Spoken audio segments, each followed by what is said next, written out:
इस साल बॉलीवुड ने कई सारी रीमेक मूवी दी हैं और कई लोगों ने तो सिर्फ रीमेक के नाम पे ही नाक भौं सिकोड़ना शुरू कर दिया होगा।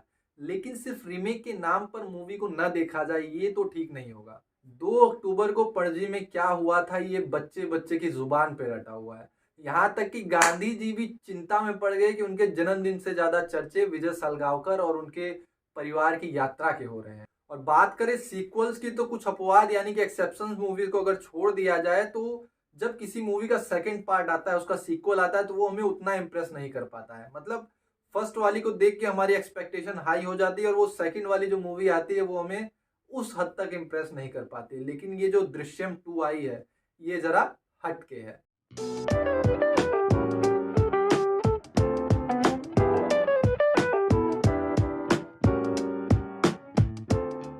प्रणाम दोस्तों, मैं रिव्यू पांडे एक बार फिर उपस्थित हूं आप लोगों के बीच में Ajay Devgan sir starrer movie Drishyam 2 का रिव्यू लेकर। बात करें इस मूवी के रन टाइम की तो ये मूवी 2 घंटे 20 मिनट की रन टाइम के साथ आपके नजदीकी सिनेमाघरों में 18 नवंबर को रिलीज हुई है।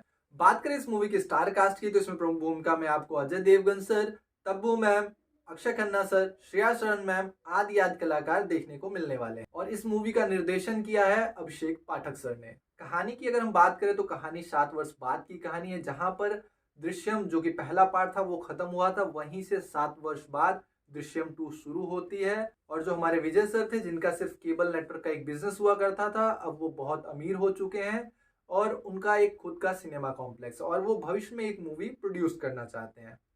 कुछ लोग विजय सर के पक्ष में हैं, कुछ लोग उनके विरोध में हैं। कुछ लोगों का मानना है कि विजय सलगांवकर ने ही सैम को मारा था और कुछ लोग का मानना है कि वो निर्दोष हैं। सब कुछ सामान्य रूप से चल रहा होता है कि अचानक सैम मर्डर केस की फाइल को रीओपन किया जाता है और उसकी छानबीन फिर से शुरू की जाती है। अब चौथी फिल्म विजय सलगांवकर क्या अपने परिवार को बचा पाएगा? क्या वो पुलिस को इस बार फिर घुमाने में कामयाब हो पाएगा या फिर पुलिस के चंगुल में पकड़ा जाएगा?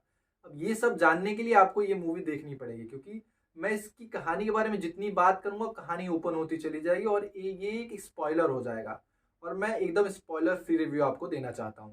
स्वर्गीय निषाद कामत सर जिन्होंने दृश्यम का डायरेक्शन किया था, उनके निधन के बाद थोड़ा डर तो था कि इसका जो सेकंड पार्ट आएगा वो कैसा रहेगा।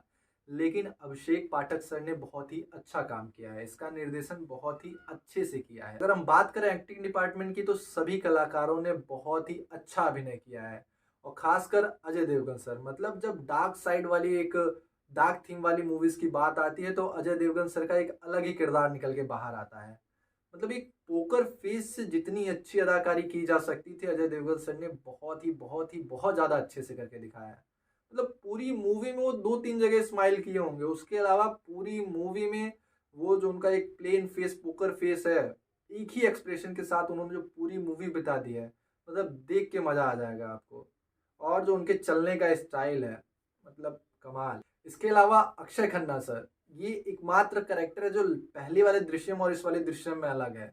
ये एक अलग एलिमेंट ऐड किया गया, लेकिन इस एलिमेंट ने जो इस मूवी की जो मूवी का सस्पेंस था, इसका थ्रिल था, उसको एक लेवल अप बढ़ा दिया। मतलब क्या एक्टिंग की अक्षय खन्ना सर ने, वो आईजी के किरदार में एकदम जचे हैं। और गायतोंडे भाऊ का भी काम बहुत ही लाजवाब है। हालांकि इनको बहुत कम स्क्रीन टाइम मिला गया है, लेकिन जितना दिया गया है बहुत ही अच्छे से निभाया है इन्होंने। तो चलिए बात करते हैं इस मूवी के टेक्निकल डिपार्टमेंट की और सिनेमेटोग्राफी की अगर हम बात करें तो जो इस मूवी के विजुअल्स हैं वो बहुत ही प्यारे हैं, बहुत ही लाजवाब विजुअल्स हैं। जितने भी आपको सिटी के सीन देखने को मिल रहे हैं और स्पेशली जो वाइड एंगल शॉट्स हैं वो बहुत ही प्यारे हैं। और बात करें इसके बीजीएम की तो बीजीएम बहुत ही ज्यादा अच्छा है, मतलब फर्स्ट पार्ट से भी अच्छा है इसका बीजीएम। और जब आप बीजीएम को सुनते हैं, मतलब जिस सीन में वो बीजीएम आता है उस सीन के सस्पेंस को, थ्रिल को, टेंशन को बढ़ा देता है। मतलब बांध के रखता है आपको उस सीन से। आप जब बीजीएम को सुनेंगे तभी आपको पता चल जाएगा कि ये सीन ऊपर जाने वाला है कि नीचे आने वाला है। बहुत ही खूबसूरत बीजीएम इसका है। बात करें मूवी के स्क्रीन प्ले की तो स्क्रीन प्ले बहुत ही ज्यादा टाइट लिखा गया है और जो जो सीन है एक एक सीन का कुछ ना कुछ लॉजिक है।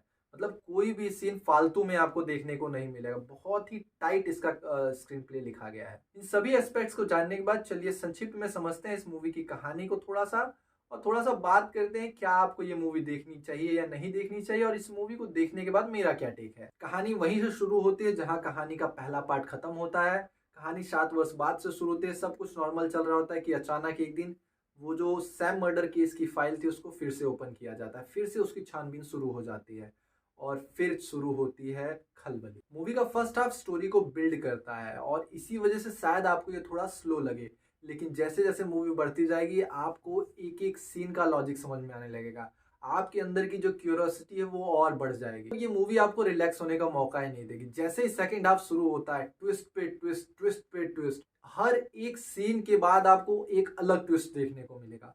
और जो लास्ट के 15-20 मिनट है, मतलब वो जो क्लाइमैक्स है, वो अनप्रिडिक्टेबल है। आपने कभी सोचा नहीं होगा कुछ ऐसा इस मूवी का क्लाइमैक्स हो सकता है। जब जब आपको लगेगा कि अब तो विजय सलगांवकर सर गए, लेकिन तभी एक ऐसा ट्विस्ट आएगा जो मतलब आपके होश उड़ा देगा। बहुत टाइम के बाद एक ऐसा परफेक्ट क्लाइमैक्स देखने को मिला है। इतने अच्छे से इसके ट्विस्ट लिखे गए हैं और कोई भी ट्विस्ट जो है ऐसा इलॉजिकल नहीं है कि जिसको लगे कि ये बस लिख दिया, इनको कुछ लिखना था तो लिख दिया। मतलब एक एक सीन, एक एक ट्विस्ट का कुछ ना कुछ लॉजिक है और उस हर एक लॉजिक को यहाँ दिखाया गया है। एक एक सीन का जो कनेक्शन है वो आपको उस क्लाइमैक्स में समझ में आता है।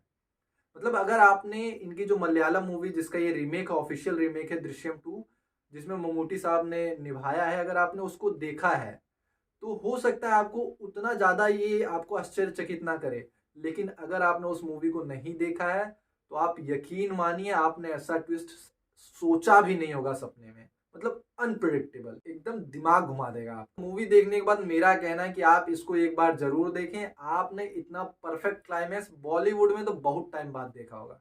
मतलब एकदम लाजवाब राइटिंग है और इसका पूरा श्रेय जाना चाहिए जोसेफ सर को, जो कि इसके ओरिजिनल राइटर हैं। अगर आपको एक सस्पेंस थ्रिलर मूवी पसंद आती है तो आप इसको जरूर देखें। इस मूवी की जो यूएसपी है वो इसकी कहानी है। ऐसे थ्रिल्स, ऐसे ट्विस्ट इसमें लिखे गए हैं कि आप एकदम रोमांचित हो उठेंगे। तो मैं तो बोलूंगा कि आप इसको जरूर देखें। धन्यवाद।